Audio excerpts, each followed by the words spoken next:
అమరావతి అభివృద్ధికి వేగంగా అడుగులు పడుతున్నాయి. రాజధాని డెవలప్మెంట్ పై ఏపీ ప్రభుత్వం స్పెషల్ గా ఫోకస్ పెట్టింది. అమరావతి పరిధిలో జంగిల్ క్లియరెన్స్ కు రంగం సిద్ధం చేసింది. వెలగపూడిలోని సచివాలయం వెనుక వైపు N9 రోడ్ దగ్గర నుంచి జంగిల్ క్లియరెన్స్ పనులు చేపడుతున్నారు. నెల రోజుల్లోనే 58,000 ఎకరాల్లోని ముళ్ల కంపలు తొలగించి అమరావతికి మళ్లీ పూర్వ వైభవాన్ని తీసుకురాబోతోంది చంద్రబాబు సర్కార్. అమరావతికి పూర్వ వైభవం, పెండింగ్ పనులపై సర్కార్ ఫోకస్. 58,000 ఎకరాల్లో జంగిల్ క్లియరెన్స్ కు శ్రీకారం. మళ్లీ కళకళలాడబోతున్న ఏపీ రాజధాని. అమరావతికి పూర్వ వైభవం తీసుకువచ్చేందుకు ఏపీ ప్రభుత్వం ప్రయత్నిస్తోంది. కూటమి సర్కార్ అధికారంలోకి వచ్చిన నాటి నుంచే ఆ దిశగా వేగంగా అడుగులు వేస్తోంది. తాజాగా అమరావతిలో జంగిల్ క్లియరెన్స్ పనులకు శ్రీకారం చుట్టారు సిఆర్డీ అధికారులు. అమరావతిలో దట్టంగా పేరుకుపోయిన ముళ్లకంపలు, చెత్తాచెదారాన్ని తొలగించే ప్రక్రియను షురూ చేశారు. దీనికి సంబంధించి మంత్రి నారాయణ కీలక విషయాలు వెల్లడించారు.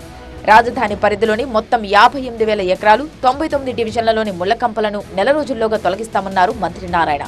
జంగిల్ క్లియరెన్స్ తర్వాత రాజధాని ప్రాంతంలో భూములు కేటాయించిన వారికి ఆయా స్థలాలపై క్లారిటీ వస్తుందని చెప్పారు. జంగిల్ క్లియరెన్స్ స్టార్ట్ అవుతుంది. ఆల్రెడీ టెండర్ అయిపోయింది.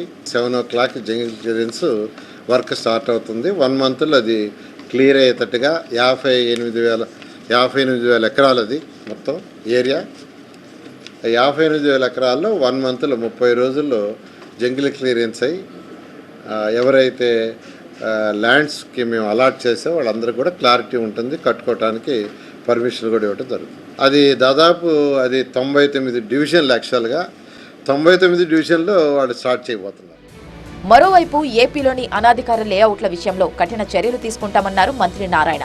అనాధికార లేఅవుట్లు కొనుగోలు చేసి మోసపోకుండా పేపర్లు, టీవీల ద్వారా ప్రజలను అలర్ట్ చేస్తామని చెప్పారు.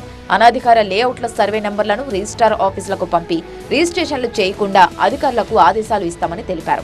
అలాగే అధికార, అనధికార లేఅవుట్ల సమాచారం ఆన్లైన్లో అందుబాటులో ఉండేలా 3 నెలల్లో ప్రత్యేక వెబ్సైట్ తీసుకువస్తామన్నారు మంత్రి నారాయణ. లేఅవుట్స్ ఎక్కడైతే అనాథరైజ్ చేస్తున్నారో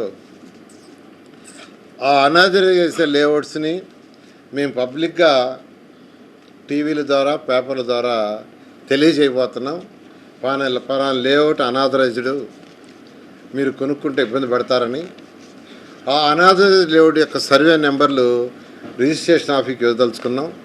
పలానా సర్వే నెంబర్ అనాథరైజ్డ్, దానికి రిజిస్ట్రేషన్కి వస్తే రిజిస్ట్రేషన్ చేయొద్దని చెప్పబోతున్నాం.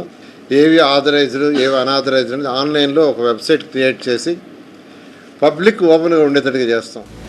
మొత్తంగా కూటమి సర్కార్ రాకతో అమరావతి మళ్లీ ఊపిరి పోసుకుంటోంది. ఏపీ రాజధాని పరిధిలోని జంగిల్ క్లియరెన్స్ పై ప్రభుత్వం ఫోకస్ పెట్టడంతో కొత్త కళను సంతరించుకోనుంది. ముళ్లకంపల తొలగింపు ప్రక్రియ నెల రోజుల్లో పూర్తి కానుండడంతో అమరావతి మళ్లీ కళకళలాడబోతోంది.